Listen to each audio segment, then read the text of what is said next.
Which ones have what it takes to become the best of the best? The fight is going to happen right here, right now. Welcome back, everyone, to the Marvel Rivals Ignite Grand Finals. It is group stage day number 1, and I know you guys are excited to see our final series of the day here for Group A. I am so incredibly excited, not only because we're going to be seeing a different map on this stream than Hell's Heaven, but also because we're going to get to see Envy and Aconyx go head-to-head, and immediately, there it is! Mantis is not making it through, but that does mean that the greater evil of Jeff the Landshark has been secured for the side of Envy, which is going to lead Aconyx into having to ban the Venom to take out symbiotic shenanigans. They heard Moxie going on about the Mantis. They're like, write that down here. We make sure that we won't have any of that going down. Although, with the Venom ban over onto Envy, they retaliate the same when they see the double protect onto the Jeff. Are we going to see a full mirror matchup coming through from this team? Psylocke is going to be removed. Envy, however, go for the Captain America removal. So if Aconyx want to go for a dive composition, the vanguard left to them is either going to be Angela or Hulk. Ooh, and we've been seeing a lot more of the Angela come out to play, which I feel like it's been so interesting, of course, with that slight buff on that survivability, but the Psylocke Protect already highlights what we may be in store for here, but they ban it out against Envy, doing their homework. Do we see Envy now take out the Emma or the Luna, which would actually manage to weaken that Psylocke?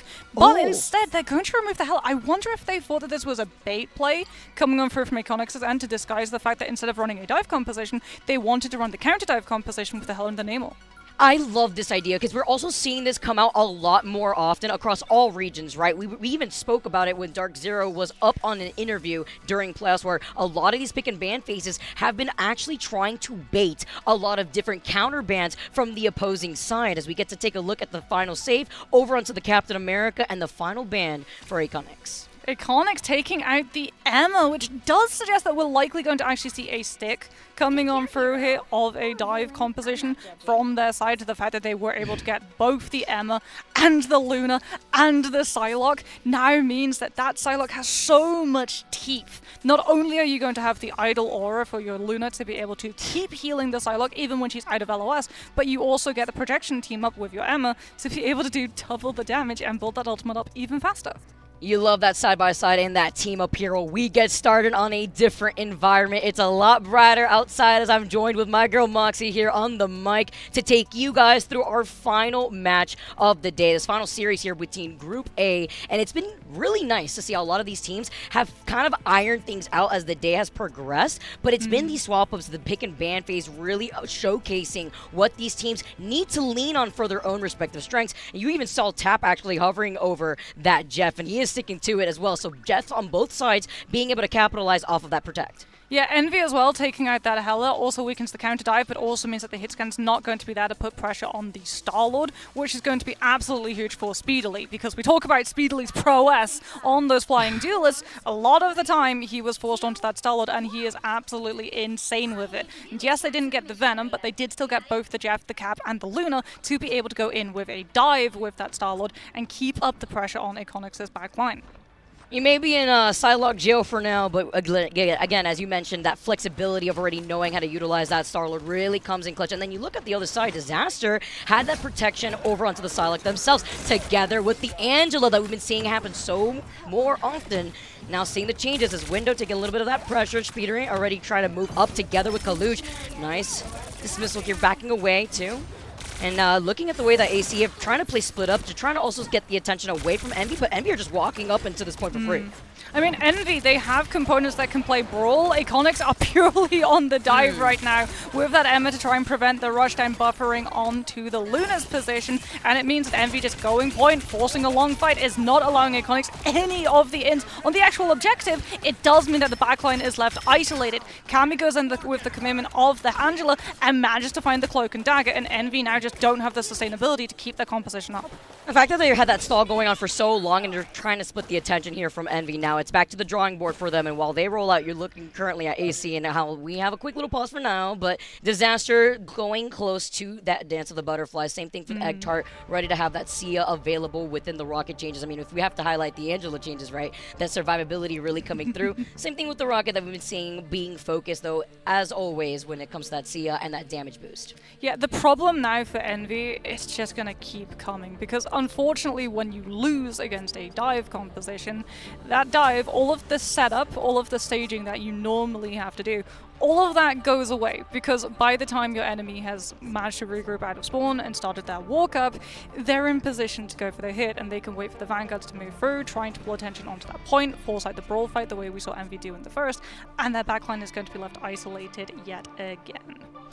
Gotta see how they're going to be able to retaliate here, at least reset, because as you mentioned, I also feel like in Domination too, just being able to get that first flip just puts you so much more in the advantage. Aside from the ult economy, if you look side by side, it's all about the space that you're able to build up. It was a short break this time around as we get started right back into the game. Talk about tap and also the speed boost that the bubbles give you just to allow them to build up that space. Yeah, Envy getting to play here on Cradle do have access to the teleports if they want to be able to go all the way around and onto that point, but a lot of the attention is going to be coming through from Speedily here to be able to build up the Galactic Legend and use it to force out spaces. Aconyx don't have anything really to deal with it currently.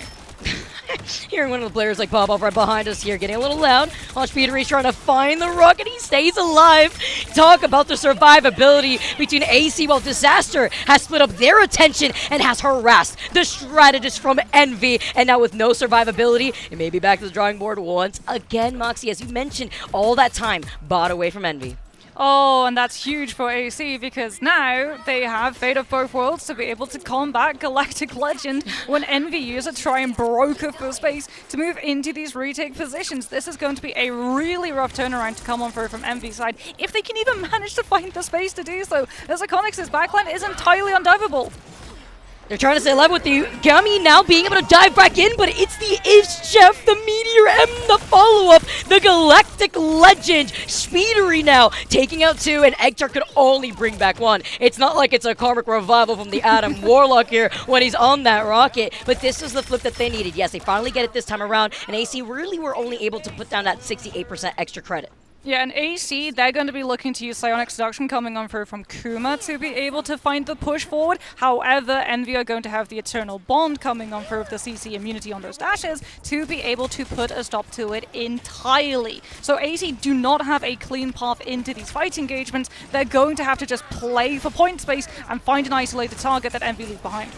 So with Kuma, though, trying to back away, has a Sound of Seduction, and you get the follow-up together as well with Window and his own Heaven's Retribution himself and Month trying to create the pathing to allow Envy to stay on this point, to keep stalling as the Shish Kebab comes out to try to isolate Kuma in the process. Egtart was ready, at least with the Sia. You can see Tap's positioning. He's got the Itch Def ready to go, but he can't abandon his Vanguards here. He waits for the proper opportunity to communicate that with Nero and the Invisible Boundary to get the scoop up. Why are you running? You cannot go anywhere, Rocket. As now Tap is going to send them all the way over to the this right side, and it's Salavisa as he try to find them, or at least stall them, but it's the double jump and a rocket that they could get away. Disaster actually comes on through the Dance of the Butterflies too, because Envy's players were split. They weren't there to be able to absorb all of the dash damages coming on through from the Psylocke, and it's just a constant back and forth, which AC are starting to find the value from. As Envy lose players, they lose peel opportunity, and that dive is just getting all the more ferocious. Disaster is now trying to keep this fight going here, but it is Envy who still have the benefit of the point. As now AC walk up, they finally flip it right back in their favor. And I'm seeing this go the distance, even with AC making those adjustments that they had to with those sub-ins. It's not last fight territory just yet. It's not going to be that overtime rush. So Speedly still gets an opportunity to use Galactic Legend when he wants to, and this time around AC don't have ultimates to be able to prevent it. What they could do is use Kuma's ultimate to try and stop any momentum coming on out from it. However, Envy used the teleports this time around so they can take the fight faster before the Angela can get in a position to use it. Look at Cammy too, just trying to find Speedery, who activates that Galactic Legend, as you mentioned, the Itch Jeff to follow up, but it's from Kovac this time, as they try to get right back onto the point. They can't flip it. As overtime ticks away, there's the Itch Jeff, but Kovac misses out. It is Kaluge with the Meteor M trying to find its mark, and when you have the Heaven's Retribution right at your feet, Cammy gets taken out, as Window has marked him down, and Window also building up to his own Heaven's Retribution. Can Tab manage to come on through with his Jeff in overtime? It's likely going to be Month who first hits that Eternal Bond to be able to stop Kuma's Psionic Seduction, as the Emma is getting fully focused down. The Cosmic Ion Amplifier from Egtard is going to be able to keep the Emma up and alive long enough for Psionic Seduction to come on through, and AC have a win condition to turn the fight in their favor. It has to be a Strange Portal. The regroup is there. They've got the numbers. Can Envy manage to find the win? It comes right out, right on top of their heads, as Window follows up and finally finds Egg Tart. Heaven's Retribution as they come slamming down to bring everybody grouped together, but it is met with the fate of both worlds, as this Overcon keeps taking away in favor for Envy this time around, but the survivability is there for AC.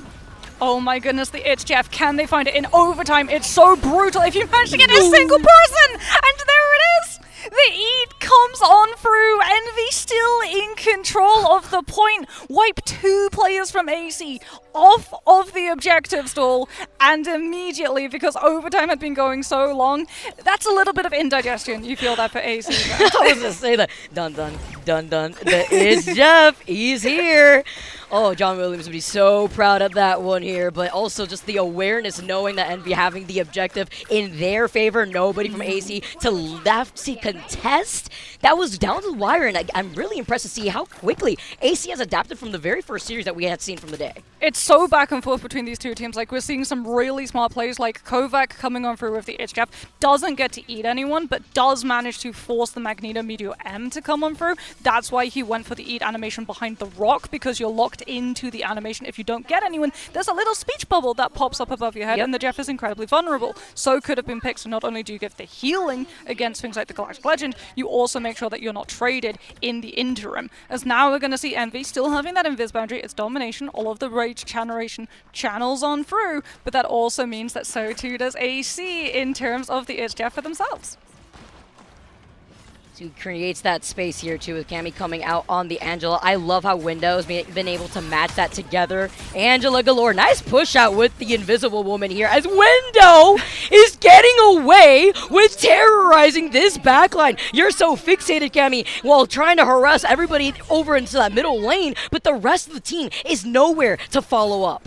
That's huge as well for Envy, because typically the Magneto doesn't manage to keep ult-track charge with the Itch Jeff, but now you've actually got the Meteor M to be able to take Kovac down when the Jeff ultimate comes on through. You've got the CC immunity from the Mag to be able to dodge it, but if anyone else gets eaten, they're going to be able to prevent it coming on through, as well as now with Envy in the driving seat. They've got Dive. They can continue disrupting AC's approach to make sure that they get so much more point percentage.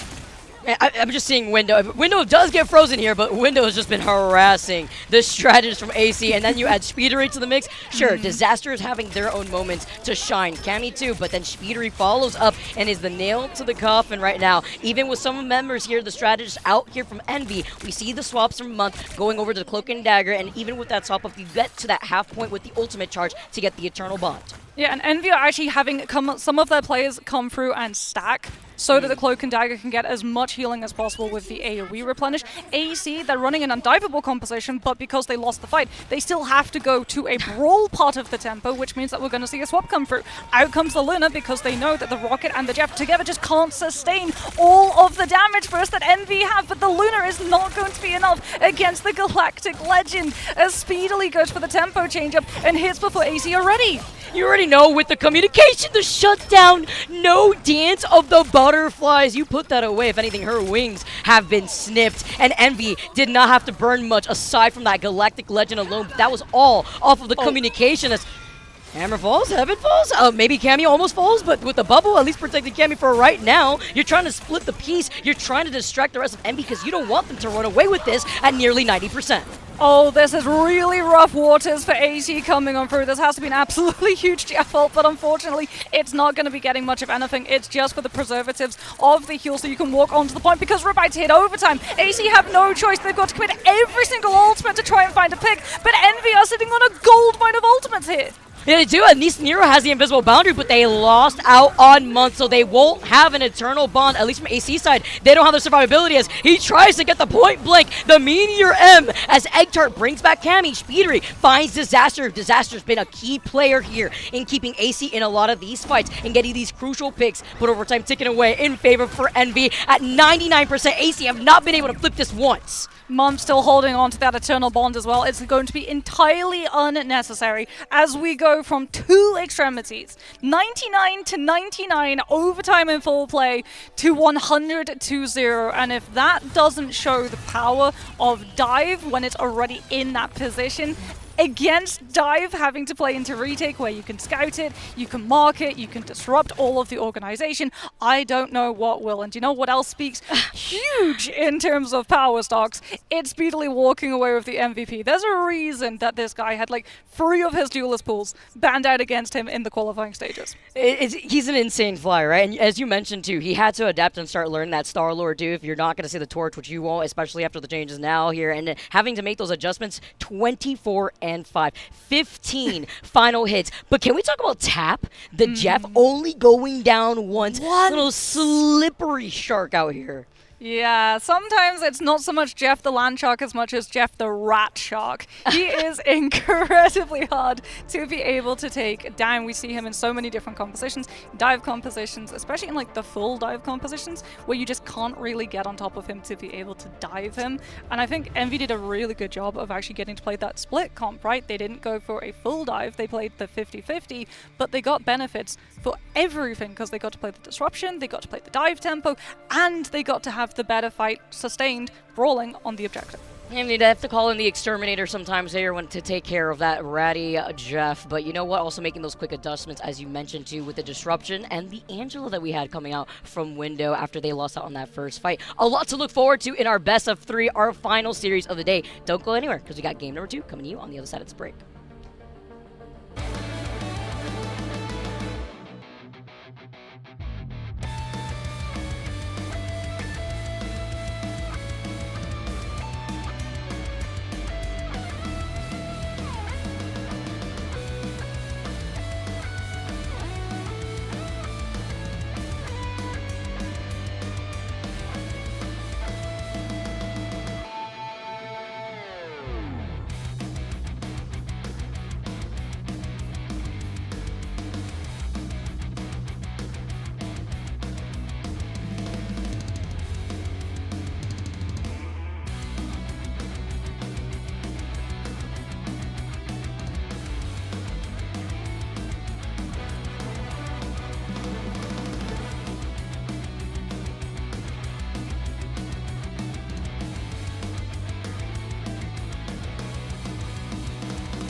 Envy are currently 1-0 versus Aconyx right now in our final series for Group A for day number 1. And they're looking to take this comfortably here, Moxie. After that performance, it was a little tight in that first round, but then round number 2 didn't even let them have the chance. Yeah, I mean, that is just the power of a dive having to play into a retake, or rather, the weakness of dive having to play into retake. But now that we get to head into both Convoy and Convergence, it means that we get sides, right? We get attacker side, we get defender side. We've already started to see that a lot of these teams are putting a lot of power into the defense, where they can play things like the Hela and Namor, and because they've already got all of those angles pre-developed before the fight even begins, they can pick apart all of the approaches, even if it's a dive composition, before they get on top of them. I'm just happy that I'm taking a little break, not only from the dark, dim Hell's Heaven, but also, you know, a break from New York out here, too, because we are moving over to Araco. I mean, it's still a little dark, but it's still the fact that we've been seeing a lot of these teams be pretty comfortable with the 3-3 setup that we usually get to see on this map.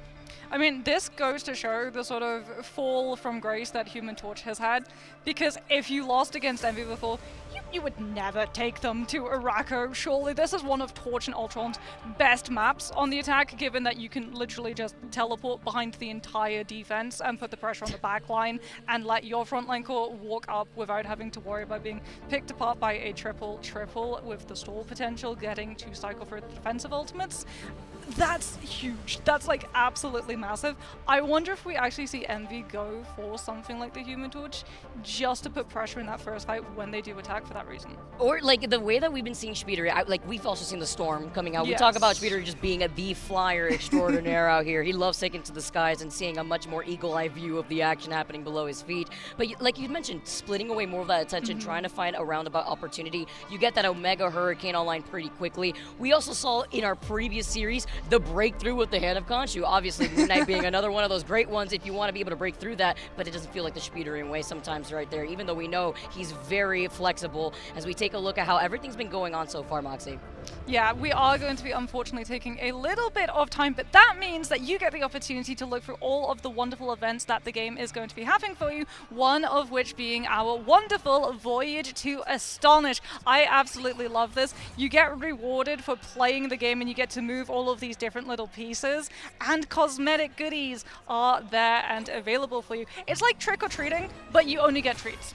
I love it. I mean, treats or sweets maybe, but it's nice to be able to get around accessories that you could claim is always nice to see when you go around the board. And sometimes, you know, you have like that one thing that you need to unlock, but you got to rotate all around before you land on it finally. Keeps you going, it keeps you excited while we take a look at all the other different event skins thus far. I love this one. The Dia de los Muertos skins have been fantastic. I'm so happy that we get Penny getting this amazing skin as well. She is absolutely hitting all of those amazing dance moves. Hopefully in the future we also get to see more of the amazing Penny skin that comes with it, as we can have a look and see, like, I love the sound cues too. I think that's one of my favorite things about all of these amazing skins. The sound cues just sound so amazing. And I'm a sound cue type of person where like it helps me react better hearing something first, and being able to have the different cues for these different skins, I feel like has helped me react a lot better personally. And then to be able to see the MVP skins too, it is so nice to see. Mine is just off cooldown every single time.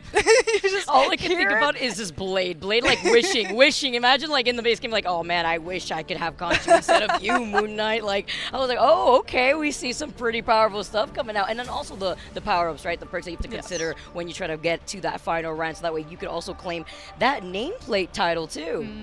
Yeah, I mean, we're definitely going to be seeing some Moon Knight. Unfortunately, I don't think we'll be going to be seeing some Blade, even though he did receive a couple of buffs here and there. There's just better duelists out there, especially now that Venom has been treated for the Halloween season to be absolutely terrorizing the strategists with anti-heal effects on the Feast of the Abyss, especially in terms of that coordinated play. It means that you're going to be able to have Feast of the Abyss directly interfere with strategist ultimate uptime, which is something that is not going to be fun for the backline to deal with, given the fact that Feast of the Abyss used to be a one and done, right? It was a one hit of damage and you would just be able to pop your strategist ultimate and say, cool, okay then, we don't really care about that, now you have to worry about the consequences. And why is that, right? It's the anti-heal, and then when you can get multiple targets at the same time, that's why we keep highlighting the follow-up opportunities that either the duelists have to get in with the dive composition of the Venom, or imagine if you let the Mantis go through. I mean, the it's Mantis the one with shot. the damage boost. Oh. Right through an invisible boundary, like good luck. And then imagine if you just get the focus fire too, and then the anti-hero comes out, there's no opportunity to go for a reset. It's like, all right, that could be 3 members off the rip. Let's say if you get lucky with the 3 members, I mean, that's off the table already with these follow-up opportunities. Yeah, you're absolutely correct, because here's the thing: when you stack up Mantis damage boost and Luna and Rocket damage boost, because Mantis's damage boost is tied to just base cooldowns, you have no way of being able to track it. You don't know whether it's going to be damage boosted until the hit comes through, and if it's attached to a Feast of the Abyss, that hit, that knowledge of, okay, that actually had 12% stack, is too late in comparison to both the Luna and the Rocket, where when you hear those ultimate lines go off, you then get to anticipate the follow-up. That's one of the things that the Luna, they only knocked off 2 seconds of the former 12 seconds of the Fate of Both Worlds, but it means that you have 2 seconds less time for the friendly team to be able to coordinate the follow-up damage hit, and the opponent doesn't have to worry about that immediate follow-up. They get the time to be able to position themselves so that if it's strategists, they're not stacked on top of each other, they're split, and they only lose 1 rather than 2. It's so important to talk about how those 2 seconds matter when it comes to rotating through these strategist ultimates. While we take a look, everybody, thank you so much for your patience. It should be just another minute here while our players get set up for map number 2. Let's not forget, it's a best of 3 opportunity. Yes. You have less chances for fail. You have less chances to mess up in the pick and ban phase. And we've seen so many teams, and I feel like a broken record at this point, Moxie, in highlighting how it's true. A lot of these teams end up losing before the game even starts, just based off of that alone. And we've even seen that play out throughout Group A as the course of the day has progressed. Yeah, the ban draft is so important. Like, it's probably about 65% Literally. of the entire match as a whole. You can recover, from failing to use your ultimate in the correct way, or if you start on the wrong composition, you can absolutely pivot over to a different composition, unless you don't have access to all of those things, as we're going to be seeing, no surprises. The Mantis get removed, and then Envy actually going for the save on the Emma, something that's very common on convoy maps because of the amount of pressure it puts on the Vanguards, and also if we see Strange being able to make it all the way through, Eye of Agamotto getting stopped by Diamond Form. Yeah, right, because when we usually see convoy maps, what do you try to focus on? Do you want to focus on banning out the Vanguards? Do you want to focus on banning out the Strategists in this current meta right now, too? You see the Protect over to the Emma and Jeff on Araco, especially when you get around that first corner, when you get to the teleporter, the environmental chaos, the sustenance that Jeffy boy will be able to feast off of. You have to consider it as Envy doing their homework. They ban out on the Adam Warlock, and when you take that away from Kovac, which Kovac's struggling a bit, in that previous game, Kovac loves to rock that Adam Warlock, but was not able to.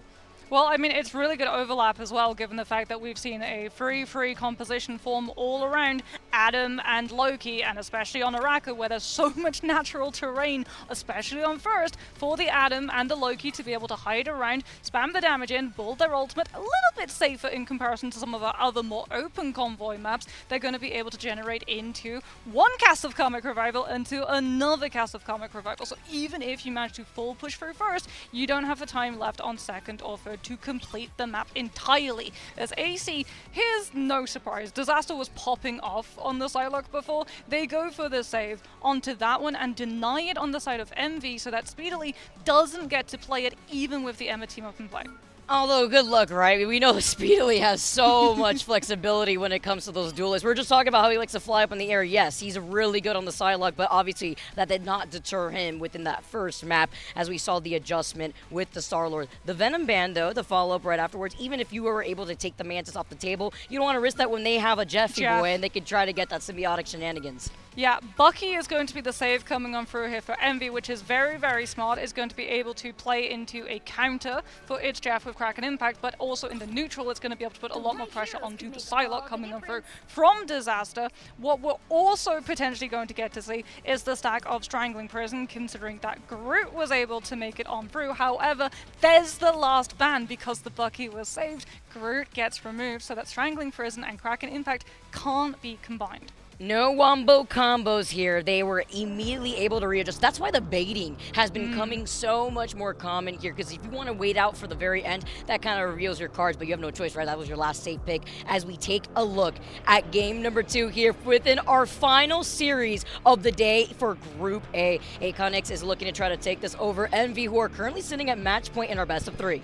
Aconyx getting the Jeff as well. There's a lot of environmental drop-off potential on the first point, but there's also a lot of linear angles coming on through. So especially on the attack and the defense, you're always going to be able to have full line of sight essentially into a lot of these fights going on to be able to keep building up that ultimate, potentially leading ahead of the Winter Soldier 2, which can be absolutely massive, as it is going to be AC on the defense first of all. Envy going to be starting things off, and already we're getting to see the Moon Knight, although it's not going to be paired with the Groot. So AC are still going to be able to reposition and make sure that not all of them get hit by the Hunt of Khonshu.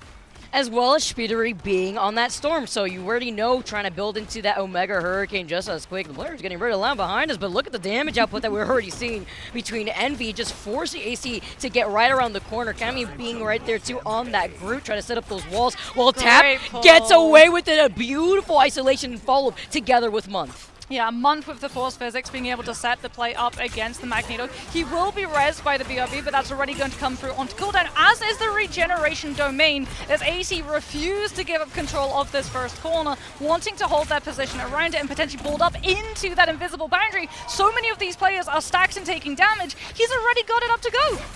Nom nom nom here, the invisible boundary to come out, but it's boosting into those strategist ultimates as they protect themselves here, but it allows Envy to back away. Wait out on the invisible boundary, that's completely fine. At least Eggtart, though, waiting on that gap, will have that God of Mischief, but doesn't even use the lamp in time as the Hand of Khonshu comes out. They clear the next corner.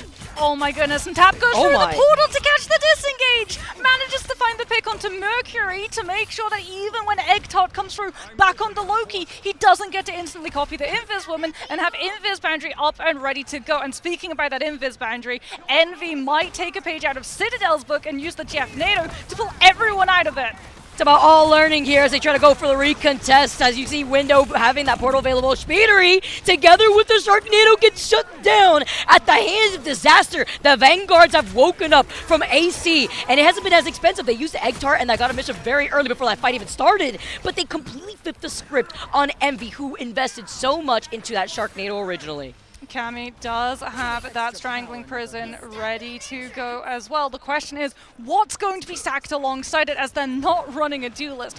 Is it going to be the Meteor M Slam Dunk coming on through from the side of Disaster, or is it just going to be blocked? There goes the Seraphim Shield from Window, but it's not in time! And he looks for an Eye of Agamotto opening, but the eye immediately closes in the face of Kovac coming on through with the Cosmic Ion Amplifier. And Envy, a Wrath of the Strange onto the Angela, just looking to push people off the map. I feel like this is the second time today that we have seen something similar into the Hail Mary Eye of Agamotto point blank just for it to get shut down. That's why we see the swap up this time around. You got a minute, less than 30 seconds on the clock. Some time to work with here. If you're Kaluch, you got that Sound of Seduction. And if you don't have the Wombo combo, at least from the Groot, you can bring everybody into your line of sight and allow Tap to be enabled here with the Hand of Khonshu. Damage boost comes on through, and Mercury sees too many players going low, goes for the Invis Boundary outside of Envy's ultimate cycles as they just put themselves onto the objective, forcing AC to drop off the high ground and contest the point before it can go into the finish line. Out comes the Jeff NATO. Disaster's trying to shut it down with the one-tap potential of the Meteor M, but it's not enough, and the Jeff NATO damage is too high. AC tried to turn it around. They go for a copy onto the rocket. They get access to the BRB and the Cosmic Ion Amplifier, but the target focus is just not there.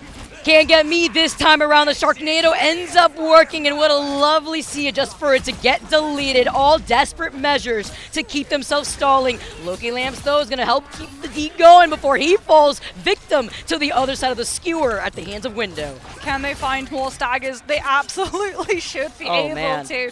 And this is problematic now for AC, because this is now impacting directly into your setup for second. Window's already going to be in position, being able to disrupt the positioning coming on through. And Kovac, he's over to the Winter Soldier. He knows that Envy are going to be pushing for more, that they've got a flying composition, and he's going to be able to put pressure onto both the Storm and the Angela with the swap.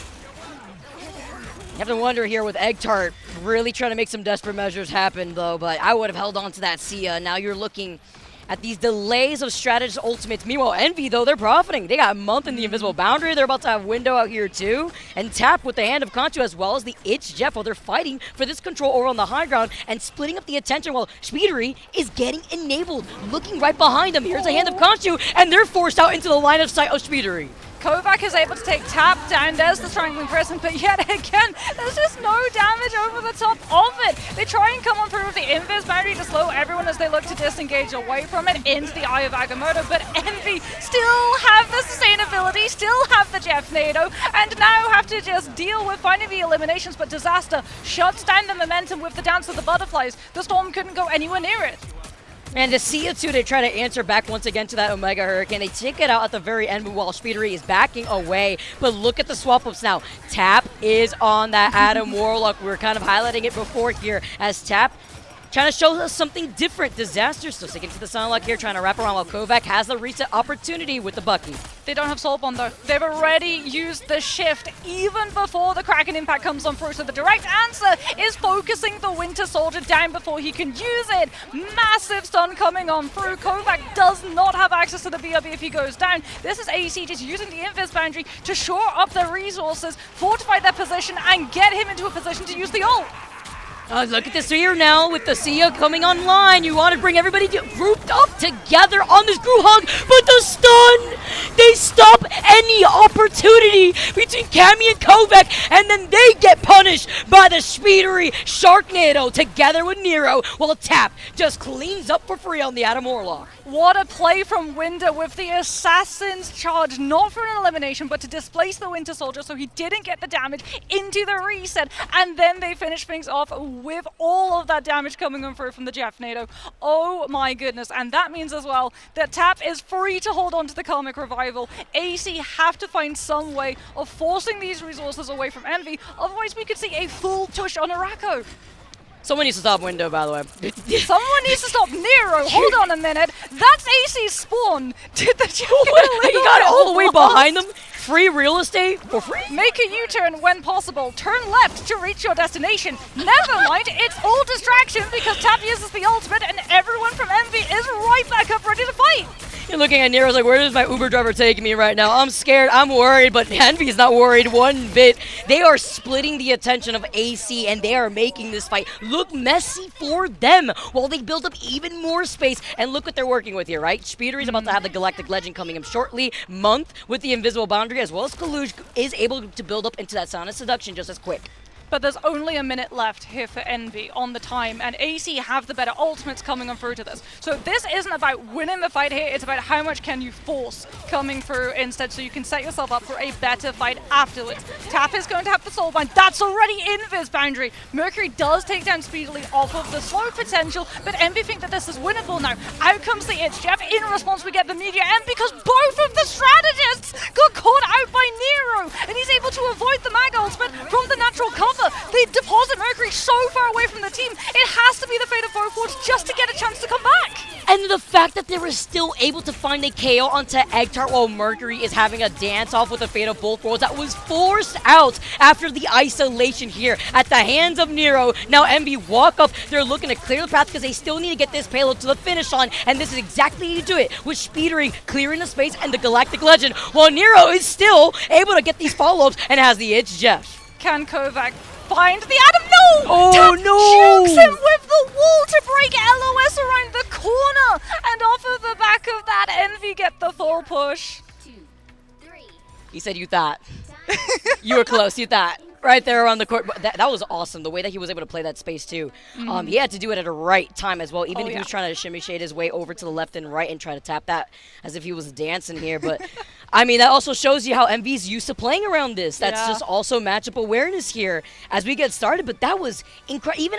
Even though we saw Envy down with the time bank that they had, it was the way that they were taking these fights. Not only were they dissecting the back line, splitting them up, it looked like AC was trying to look left and right. Which way do they want to prioritize? It looked a bit messy for them. Yeah, and that's huge because when you're playing against a Winter Soldier, right, if you're both coming from the same direction, Bionic Hook catches both players. He also gets to fully generate the Kraken Impact much faster into a stack of players off of all of the AoE splash damage that is attached to the Winter Soldier's abilities. So if you're coming through from multiple different directions, like you said, his attention is entirely split, and they have to make these really fast decisions of what target do you look at, which then frees something else up to come on through.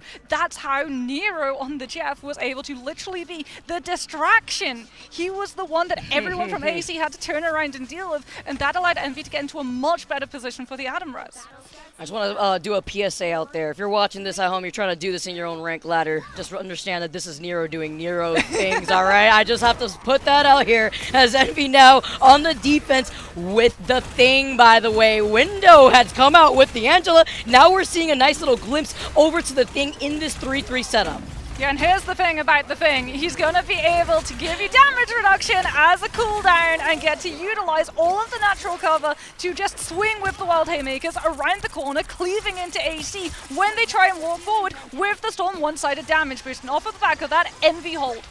And you get the team up with the Invisible Woman too. You're just going to be able to profit off of this as well with that reduction here. And looking ahead, a month is already close to that invisible boundary. Nero, by the way, getting the follow-up and being able to get that pick onto Kuma, it looked like, together with Month, has the It's Jeff ready to go while Tap about to have that Sia as Nero activates the It's Jeff. You see the hand of Khonshu while he gets to nom his way, overtaking the Storm somewhere else. Disaster. It may spell disaster for him because there's nowhere for him to go. The roof bopping over his head as he cannot escape through the window to his left. Meanwhile, Kalush gets the follow-up and gets Kovac in the process. I mean, they're just managing to desynchronize the Storm and the Jeff. Here comes the clobbering time. AC not getting any opportunity to synergize any of the ultimates that they've been able to build up. Envy are just not giving them room to be able to breathe, which is now going to mean that they get full reset opportunity to defend their position and anticipate both the Eye of Agamotto and the Grid Ultimate and the Storm and Jeff, all of which are going to punish if they stack.